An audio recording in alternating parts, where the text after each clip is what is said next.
Hello and welcome. This is going to be a short video.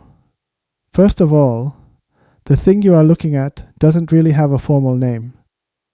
The best way to call it is a USB to SATA power connector. What this does is simple. An internal USB pin layout has 2 pins for 5 volts of power. All this thing does is connect a 5 volt pin and a ground pin, then rewire this to a SATA power connector. Now, you may wonder at this point, what is the point of this thing? Well, as someone who dabbles into small form factor builds, I absolutely abhor using additional cables, especially power cables coming from a power supply, because they are often unnecessarily long and their cables are thick. This matters when space is premium. This little gadget gives me a way to power some devices in a PC case as long as it can be run on 5 volts.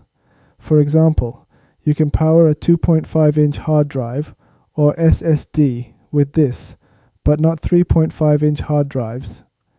You can power a RGB controller with this, but you can't power a fan controller since they require 12 volts. Its applications are limited, but it does provide a way to be creative with limited space. Now, there is a small issue with this thing, and this is something I must disclose.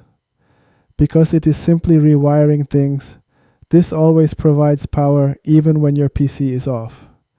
In other words, unless you cut power to your PC completely, like turning off your power supply or unplugging from your wall socket, it is always on. Therefore, I don't recommend using this to power a mechanical hard drive because it would be always on. It also means that RGB fans powered by this will have its light always on as well, which you may or may not want.